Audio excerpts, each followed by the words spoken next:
Hey there, this is Tom Rhodes, known as TommusRhodus on Theme Forest, and today I'm here to show you the options panel in my new WordPress theme Pivot. We use the WordPress Live customizer for options because it's just the best way of working in my opinion. So the best way to get to this is to go to Appearance, Customize, and here's the full options panel that comes with Pivot. Now you'll notice we've organized every pivot option into these specific sections. Now each of these is designed to make your life as easy as possible. So if we go to the pivot styling settings to start with, we've got a font section, we've got a colors section, spacing, everything self-explanatory. We've also got a custom CSS section down here if you need to add in any little snippets just to really get the theme tweaked to exactly how you want it. So the colors, we're using a less system for CSS. Now what this means is when you choose a color, let's say this red down here, it won't update automatically. We'll change it to a nice green. So we save and publish and view the site, and as the less is rewritten,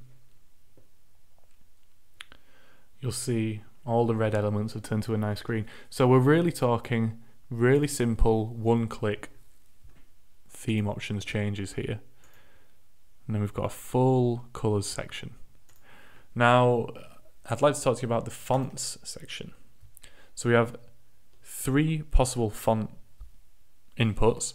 We've got the body font, the heading font, and an alternate font just for buttons. You've got full instructions here on how to use these, and we just grab all of these from the Google Fonts directory. So we can use any font at any time that Google Fonts has ready to go. So at the moment you've got access to over 600 fonts, and you can just copy and paste a few settings from Google Fonts and you're good to go. So this is the main options panel. You can customize the WordPress login screen here. You can customize the header settings. Now I'll mention we've got 8 header layouts. We've got logo settings, subheader settings, and the social icons that will appear in this area. And you can also do the same with footers. We've got a footer layout setting, sub-footer settings, etc., etc. Now I've mentioned these in here because these globally define the header layout. So globally, we're having an overlay header. You'll see how that's overlaid onto the slider. And globally, we're having a widget footer layout. You'll see that down here. Now I mention this because it's also possible to override these settings on a page-by-page and post-by-post basis, which you may find useful depending on the content that you have. So if we take our homepage here that we installed with the Pivot demo data, you'll see that while we're editing our page, we also have a section called Page Overrides. And from here, we can override the header to any of the other layouts for this page only. Now, you'll definitely find this useful at some point.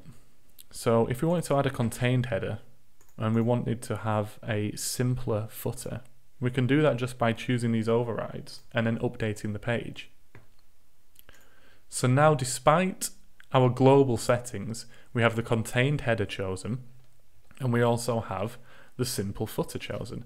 But you'll notice that our other pages just have the same overlay header and the same widgets footer that's designed in the global settings for the header and footers. So you've got a really simple system there of being able to have multiple landing pages, each with a distinct style, if you've got multiple promotions to run. And that really covers the theme options available. Certain post types have a few options directly on the post. So, we've got a post header image setting here. So if you wanted to add some images into the header section of the post, then you can do very simply. So if we take one of these, you can see that we can add some images to the header, like so, update the page, And if you need to reorder these pictures, by the way, you can just drag and drop these thumbnails like that. And when we view post, those are going to have made their way into the header like that. But as I say, the main theme options are in appearance, customize, sort through it like this. Everything is very well organized and very easy to use. I hope that helps. Cheers.